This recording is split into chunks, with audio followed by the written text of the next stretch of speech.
It's time to write or type your personal statement for your occupational therapy school application. If you're feeling anxious or lost about how to even get started, then this video is for you. I'll go over the do's and don'ts of personal statement writing at a graduate level and things I wish I knew when I was writing this monster. Hi, my name is Jeff and I am an occupational therapist. I make occupational therapy content on my blog, ot.dude.com, social media, podcasts, and regularly here on YouTube.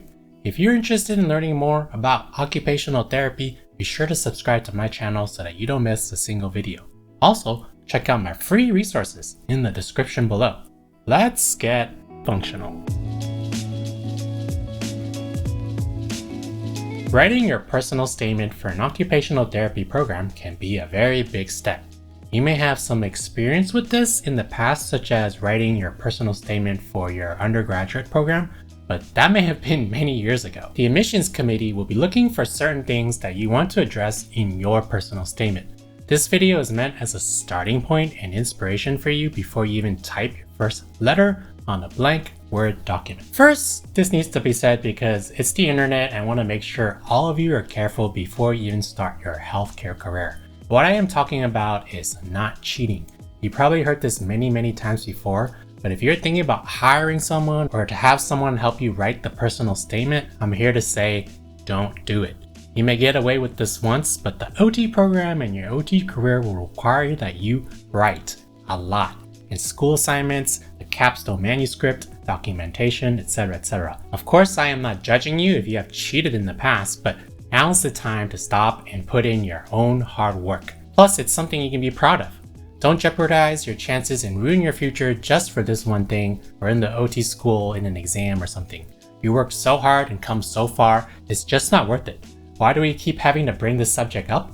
Because it happens, believe it or not. Students getting caught cheating before or during OT school, in the board exam, or even on the job. Trust me, someone will find out. Enough about this topic though. The best tip I can give you before you even start writing your personal statement is to reflect or do some personal reflection. Think back on your life, your past, present, and what you want to accomplish in the future. I recommend spending days even reflecting on your past, mistakes, lessons learned, insights, and aha moments.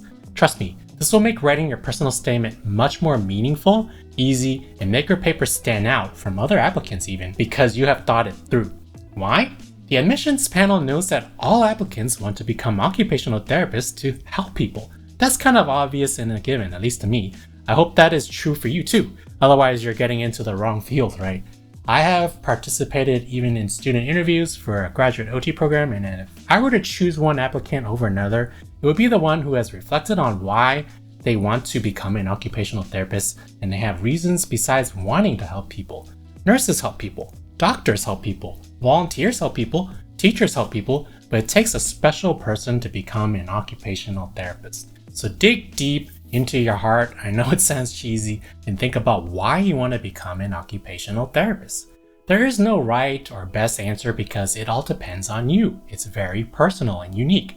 Every person on this planet is unique and has their own special talents, skills, experiences, and personal goals to contribute to this world. Why did you choose OT instead of, say, PT or speech or nursing or doctor or PA?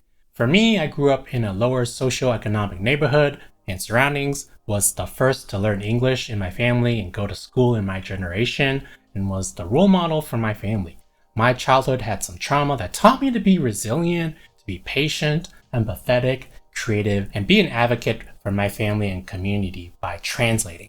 This translated, no pun intended, into occupational therapy really well because of what?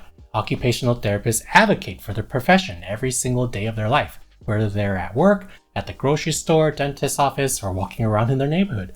Once someone learns and becomes an OT, their perspective of the world, people, relationships, and behavior changes their entire life. It's very empowering. I hope this gets you excited about wanting to become an occupational therapist because even to this day, I am still as excited as I once was before when I first discovered this amazing profession. Occupational therapy will not only be your career, but be your identity. This is all important because if you do not have a good reason to become an occupational therapist, you will likely burn out and quit. Healthcare is a rewarding career, but it is not exactly easy. OTs need to be adaptable, patient, resourceful, resilient, team players, and advocates for their clients, family members, coworkers, and the profession overall. How have you done similar things in the past? Do you have real-life examples, stories, or experiences that can speak to these attributes? I am sure you do. You just need to think about it, reflect, and come up with the themes to put these into stories and tie them all together and get them on paper. So my homework for you is to come up with the list of stories and experiences that speak to these things that I have mentioned, or other ones that you think are important aspects of becoming an occupational therapist. Try to come up with stories that have different themes and are not related to each other in this manner. Then the rest comes easy. You just have to articulate it. Writing is not easy, I understand. It is a skill just like playing a sport. The more you do it, the easier it becomes. I used to hate writing, but now I enjoy doing it for fun, believe it or not. And I was the one who spoke English as a second language and got C's on my essays all the time. If I can do it, so can you. Hope this helps getting you started. Don't forget to subscribe to this channel so you don't miss any additional tips for pre-OT applicants and much, much more. Thanks for watching.